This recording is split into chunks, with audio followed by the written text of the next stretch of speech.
informe sobre los impactos que están generando los proyectos extractivos, sobre todo mineros, en varias partes del país, pero sobre todo en el sur andino, ¿no?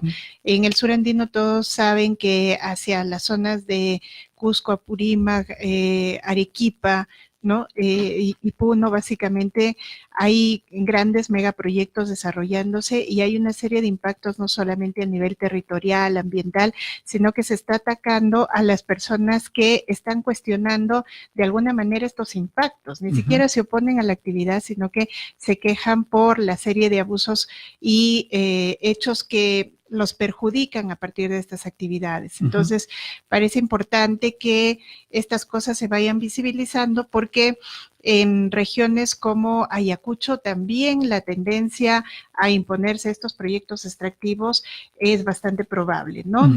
Aquí en Ayacucho, por ejemplo, han tenido en estos últimos años un incremento ostensible de lo que son las concesiones mineras, ¿no? De 196 concesiones que tenían anteriormente, hace 5 años, ahora tienen 298 concesiones, lo cual implica aproximadamente unos 184,000, más de 184,000 hectáreas de tierras de Ayacucho que ya están concesionadas a una serie de empresas extranjeras, ¿no? Eso significa que probablemente de aquí a unos años empiecen a ejecutarse estos proyectos y creemos que la región Ayacucho tiene que estar informada porque esto es un tema que no se informa desde el Estado. Las concesiones y los lugares que están siendo concesionados nunca son objeto de información para los propios perjudicados, los territorios que están siendo concesionados y la gente que vive ahí se entera ya cuando el proyecto va a iniciar, ¿no? Ajá. Este es un informe sobre extractivismo y derechos en la región andina, descrito, por ejemplo, Cajamarca, Arequipa. Entendemos esto porque ya están en etapa de extracción. Así es. A diferencia que en la región de Ayacucho se habla de un promedio de 184,000 hectáreas de tierra concesionadas. Sí, la diferencia justamente es que en estos territorios de ahí los proyectos están en ejecución. Y ya están generando la serie de impactos y acá todavía estamos en etapa en la que podemos prepararnos, informarnos y prevenir, ¿no? A propósito de etapas, en Cajamarca o Puno, inclusive también Arequipa, ya están en etapa de ejecución de extracción. ¿Nos podría decir cuáles son esas etapas, por ejemplo, que suelen iniciar estas empresas extractivas? Sí, a ver, para resumir las etapas, luego de que una empresa minera consigue la concesión, básicamente. La primera es la concesión. La primera es la concesión, y la concesión, una cosa importante es saber que la otorga el gobierno central, y que ahí no tiene intervención, ni siquiera dejan que de alguna manera se informen los gobiernos regionales ni los gobiernos municipales, están al margen. El gobierno central, por intermedio del Ministerio de Energía y Minas, desde un escritorio, otorga las concesiones a las personas jurídicas que lo soliciten, que normalmente son extranjeros, ¿no?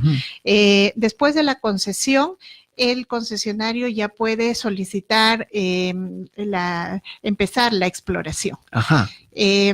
La exploración es una etapa en la que ya se generan impactos, porque se van a hacer una serie de perforaciones, porque básicamente en la etapa de exploración solo lo que se quiere identificar es a qué medida o en qué forma está concentrado el mineral, cuánto de ley hay, se llama ley a decir, por ejemplo, hay 1 gramo de oro por 1 tonelada de tierra, ¿no? Entonces, eso es lo que van identificando. Y ya hay una serie de impactos porque para la etapa de exploración ya se necesitan los territorios, se desplazan poblaciones y básicamente ya entramos en un momento en el que hay un riesgo ambiental. Después de esto, solo con la presentación de un estudio de impacto ambiental que es hecho por las propias empresas, se inicia la etapa de explotación. Y la etapa de explotación ya básicamente es extraer todo el mineral con todo lo que ello significa, porque dentro de esta etapa hay una serie de procedimientos, ¿no? Desde las voladuras y el hecho de que se pueda concentrar el mineral hasta que se pueda llegar a una etapa más de refinamiento, ¿no? Entonces, esta es la etapa más lesiva, digamos, para el medio ambiente y que genera muchos pasivos ambientales, que genera una serie de digamos, impactos a diversos niveles, porque, por ejemplo, en la zona sur lo que está pasando es que para realizar la explotación, en lugar de construir un mineroducto para transportar, por ejemplo, el mineral, las empresas se han adueñado de la propia carretera de la población y están generando una serie de problemas porque, a ver, 500 carros al día transitando por estas carreteras, no se deja que la población misma se desplace, todo el día están soportando a la población ruidos y polvos. Y no solamente la población, los animales también, inclusive hasta las plantas se estresan. Exactamente, la gente se queja de que los cultivos se están perdiendo, de que los animalitos están siendo afectados, y frente a eso el Estado no tiene ninguna respuesta más que la represión, ¿no? Entonces, es un grave problema porque se está violando derechos y el Estado responde más bien reprimiendo y protegiendo a la empresa, ¿no? Por favor, doctora Mirta, se pone los audífonos, tenemos participación de nuestros oyentes. Muy buenos días, estimado oyente, adelante con su comunicación, por favor. Muy buenos días, le habla Alberto Ochoa, como yo. Solamente para preguntarle, por ejemplo, ¿por qué en el Perú no se podría promover el modelo canadiense, por ejemplo, donde los propietarios de la tierra o de los terrenos donde están los yacimientos participen como socios en estas explotaciones? Porque como se dice el dicho, solamente las grandes empresas están bailando en la fiesta y el resto solamente están de mirones. Y eso genera pues este tipo de conflictos, ¿no? Bueno, un poco económicos, aparte de los ambientales. Ahora, de repente nos explica cuáles son los estándares ambientales en el país, que han mejorado definitivamente, ya no hay problemas, por ejemplo, como los de La Oroya, ¿no? De Cerro de Pasco, pero hasta qué medida nos hemos modernizado en el país. Y el otro tema es por qué las comunidades campesinas no tienen la prioridad para tener la concesión de los yacimientos que están en su territorio. Muchas gracias. A usted, estimamente, muchísimas gracias, doctora Mirta. Sí, 3 preguntas interesantísimas. Yo creo que dan paso para una serie de debates y explicaciones, pero a ver, resumiendo. Debates y explicaciones que se van a desarrollar, entendemos, en la presentación de este informe, pero de pronto de manera general para la comprensión de nuestros oyentes. Quiero responder de manera general a estas interesantes preguntas. Primero, ¿por qué aquí en el Perú no se ensaya un modelo como el que hay en Canadá para el tema de repartición de beneficios, ¿no? Sí, eso es un tema que depende, por ejemplo, de las negociaciones que los estados hacen con las empresas. Nuestro estado es un estado bastante débil que ha establecido una serie de condiciones para las empresas que son absolutamente beneficiosas solamente para estas personas jurídicas, digamos, y no para la población. Nosotros, a ver, para precisar, estamos funcionando con las leyes de los años 90. Cuando en los años 90 estábamos en una debacle económica y entonces a razón de eso Fujimori abre las puertas a la mega inversión, les genera a las empresas una serie de beneficios porque, claro, estábamos en una situación en la que había que atraer como sea la inversión. Entonces, la serie de beneficios que se les da a las empresas son impresionantes y esas mismas leyes ya pasada la época de crisis no han sido modificadas. O sea, todos los gobiernos durante estos años no han hecho ninguna modificación para tener mejores beneficios y condiciones para la población. Entonces, ¿qué tenemos? Una empresa que entra, por ejemplo, a invertir pagando un solo tipo de impuesto, con convenios de 20, 30 años que nos obligan a no generarle ninguna obligación durante esta etapa de exploración-explotación, ¿no? Y con una serie de beneficios tributarios, administrativos, cambiarios, etcétera. Entonces, no podemos acceder ni siquiera aspirar a este modelo que sí hay en Canadá para la repartición. Por ejemplo, en Canadá se le pone a la gente indígena, el Estado les financia asesores para que puedan tener una mejor negociación, por ejemplo, con las empresas. Acá no. Y otra cosa es que hay que tener presente es que no solamente pasa por los mejores beneficios, porque los conflictos no solamente están en torno a los mejores beneficios que recibe la población, sino que hay que tener en cuenta que igual, teniendo buenos beneficios, digamos, el factor ambiental, sobre todo aquí en nuestro país, es un tema que realmente no se puede resolver muy fácilmente, porque acá se hace minería, por ejemplo, en cabeceras de cuenca, ¿no? Ajá. Entonces, esa es una primera cosa.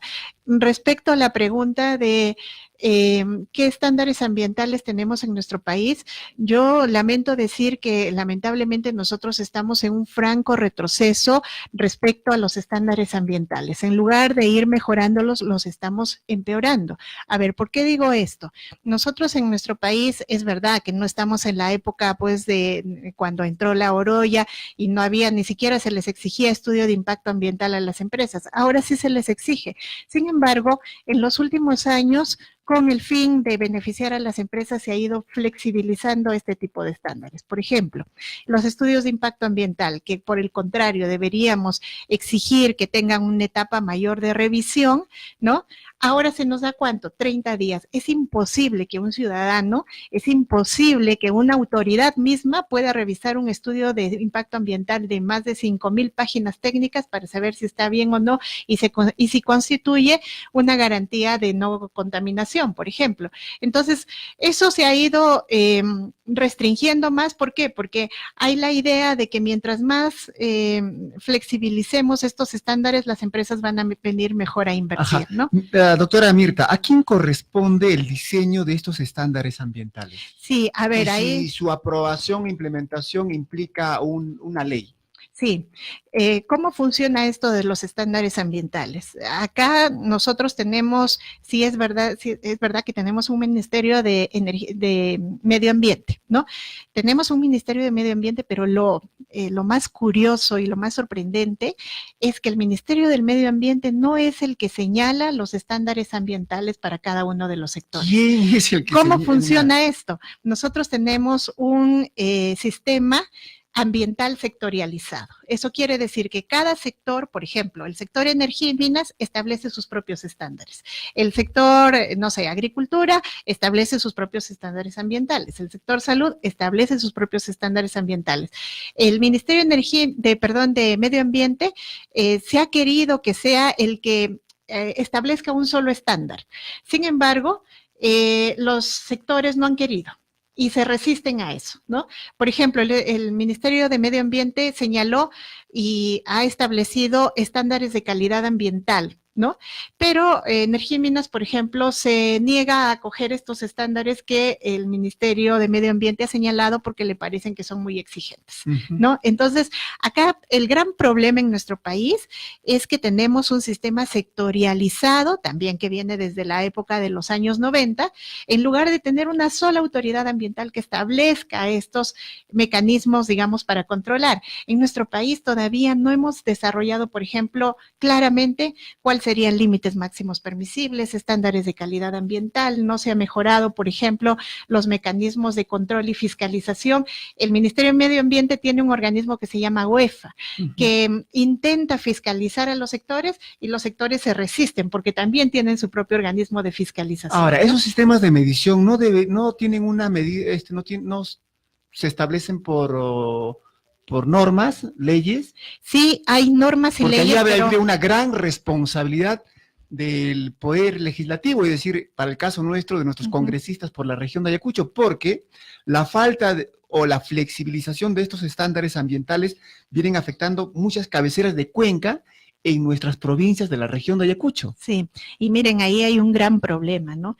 Porque, a ver, el Ministerio de Medio Ambiente o la PCM son los que están dictando esas leyes. Incluso, acuérdense ustedes, hace unos 3 años más o menos, vía decreto supremo,